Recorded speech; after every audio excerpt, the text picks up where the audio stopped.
The Unbreakable Spirit of Colonel Shukshin, a tale of courage, survival, and resistance. Hey everyone, hit that subscribe button and drop your thoughts in the comments below. Let's keep the stories of our heroes alive together. A battlefield roaring with tanks, explosions tearing through the air, and the smell of gunpowder all around. In the middle of this chaos stands a man who refuses to give up, even when the odds are stacked against him. This is the story of Colonel Konstantin Shukshin, a Soviet officer whose life could be the script for a Hollywood blockbuster. His grit, resourcefulness, and sheer will to survive not only saved him, but inspired others to fight back against impossible odds. I'm going to dive deep into his story, weaving in my own thoughts, some economic context and analysis from online sources to give you the full picture of this incredible man's journey. Buckle up for a tale of heroism, betrayal, and redemption that'll leave you speechless. Before we dive in, ask yourself, what would you do if you were trapped with no way out? Could you find the strength to keep fighting? Let's explore how Shukshin did just that and came out on top. It was 1941, and World War II was raging across Europe. The Soviet Union was under siege, and Velikai, a small city in western Russia, became a hot spot of brutal fighting. Colonel Konstantin Shukshin was in charge of the 96th Tank Regiment, part of the 48th Tank Division in the 22nd Army. This wasn't just any commander. He was a man who didn't even entertain the idea of surrender. His regiment was caught in a desperate situation as Nazi forces broke through the front lines, surrounding the city and tightening the noose. Imagine the scene. Your comrades are falling, the enemy is closing in, and the order comes to abandon the city and retreat to Toropets. But the path to safety is blocked. Shukshin's division was trapped, and a new order came down: break through the encirclement near the Ushitsa State Farm. This meant charging headfirst into the enemy, no matter the cost, to clear a path for the rest of the division. Shukshin, true to his character, led the charge himself. His battalions launched a surprise attack on the Germans at Ushitsa, knocking out 5 enemy tanks and wiping out an artillery battery. They pushed through a railway line, chasing the retreating Nazis. Safety was so close, just less than a mile to the forest where they could hide. But then, from behind the hills, German tanks rolled in. The enemy, now backed by armor and air support, counterattacked. Shukshin's regiment was alone, cut off from the rest of the army, facing overwhelming odds. Put yourself in Shukshin's boots. You're commanding hundreds of men, surrounded by enemies, with no backup in sight. What do? Shukshin didn't just give orders. He led by example. His courage inspired his soldiers to keep fighting, even when hope was fading. That's the kind of leadership that comes from the heart, not just a rank. In today's world, we don't often face life or death battles, but we all deal with challenges. Shukshin's story makes me wonder, how often do we give up too soon? His resolve pushes us to dig deeper and keep going no matter what. The fight at Ushitsa was a turning point. Shukshin's regiment was down to its last bullets, with only grenades left to fend off tanks. Shukshin wasn't one to hide in the rear. As Nazi machine gunners advanced, he fired his pistol with deadly precision, a skill honed back in his days with the Kotovsky Cavalry Corps, where he was known as the best shot.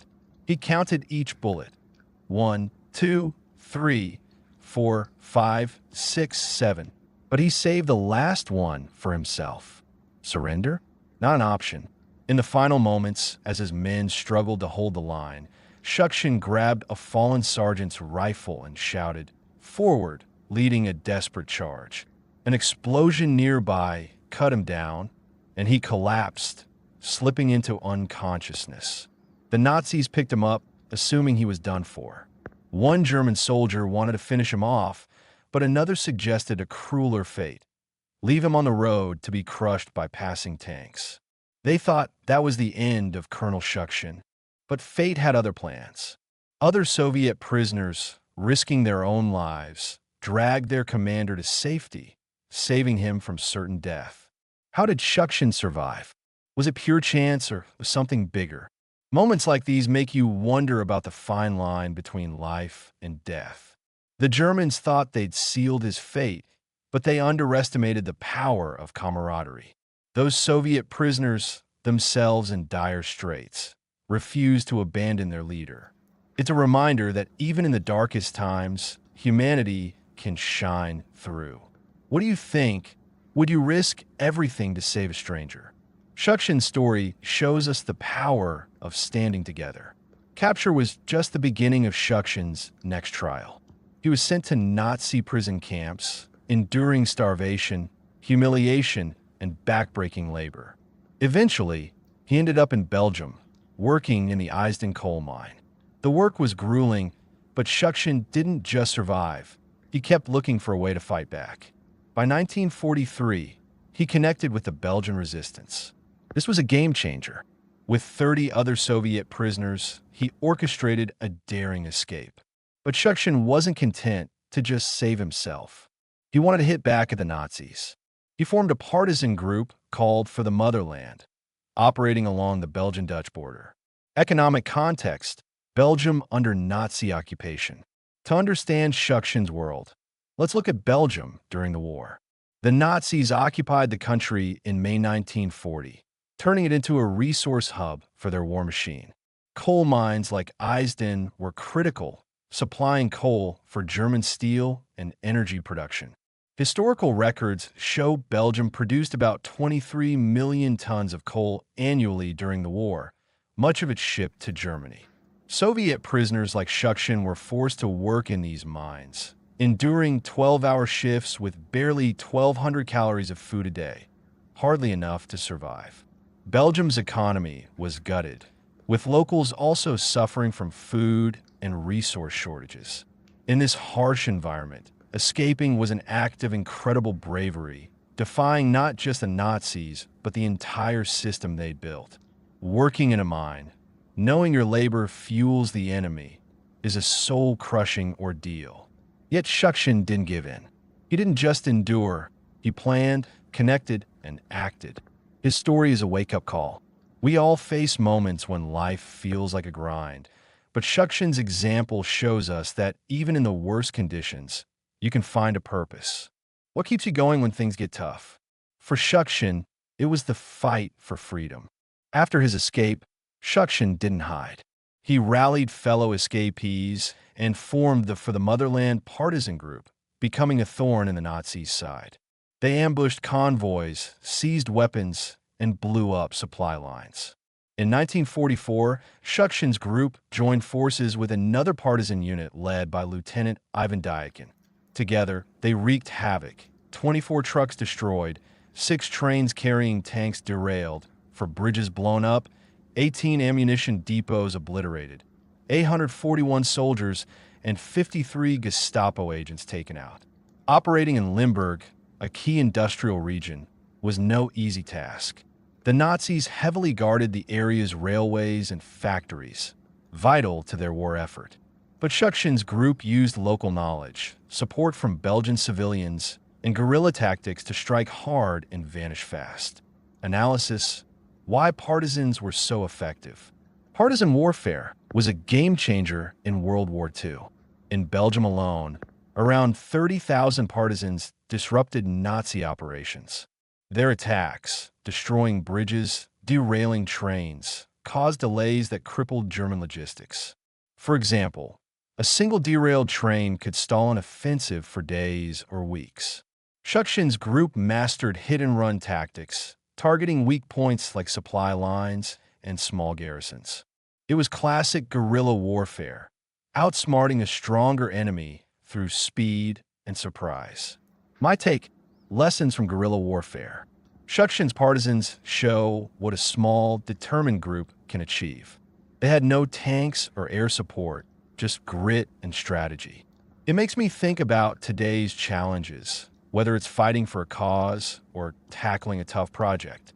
Shukshin's story proves that you don't need overwhelming power to make a difference. You need unity and smarts. What's a cause you'd fight for, no matter the odds? In 1945, the For the Motherland Brigade returned to Odessa, Ukraine. You'd expect a hero's welcome, right? Wrong. In the Soviet Union, former prisoners of war face suspicion. Despite Shukshin's incredible record, authorities didn't trust him because he'd been captured. His glowing recommendation from the Velikai battle wasn't enough. He was discharged and sent to work in a factory in Saratov, where he spent 10 years in quiet obscurity. But fate had one more twist. A delegation of Belgian workers visited the factory, and one of them shared stories of fighting alongside a Colonel Shukshin. The room fell silent, then erupted in cheers as the Belgian recognized his old commander. "That's our Shukshin," he shouted, giving the hero the recognition he deserved. The Soviet Union emerged from the war battered. Historians estimate 27 million lives were lost, with economic damage totaling 679 billion rubles in 1941 values. Industry and agriculture were in ruins, and rebuilding required every able hand. Men like Shukshin were vital to the recovery, working in factories to get the country back on its feet. But the distrust of former POWs was a dark chapter. Political paranoia meant heroes like Shukshin were sidelined, their sacrifices ignored. His story at the factory shows that truth eventually finds a way to shine through. My take: the cost of heroism. Shukshin's treatment after the war is a gut punch. He survived battles, captivity, and guerrilla warfare, only to face rejection at home. It's a reminder to honor those who sacrifice for others, whether they're soldiers or everyday heroes. In our own lives, do we recognize the people making a difference around us? Shukshin's story challenges us to stand up for those who deserve better. Colonel Shukshin's story isn't just about war, it's about the human spirit. He faced tanks, prison camps, and betrayal, but never gave up. His For the Motherland Brigade became a symbol of resistance, and his life shows what it means to stay true to your values. Today, as we look back, we have to ask, how do we honor heroes like Shukshin? Their stories aren't just history lessons, they're calls to action.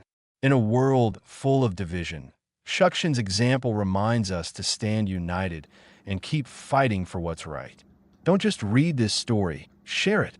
Tell your friends, family, and coworkers about Colonel Shukshin. Subscribe to our channel to hear more stories of courage that inspire us all. Drop a comment below. What part of this story hit you the hardest? Let's keep these heroes' legacies alive. Conclusion: a hero who lives on. Konstantin Shukshin isn't just a name in a history book. He's a symbol of resilience, courage, and humanity. His journey through war, captivity, resistance, and redemption shows us that even in the darkest times, there's hope. Let's take his example to heart. Never give up, stand by your principles, and lift up those around you. Hit that subscribe button and leave a comment. Share what inspired you about Shukshin's story. And let's keep the conversation going. Together, we can honor the heroes who shaped our world.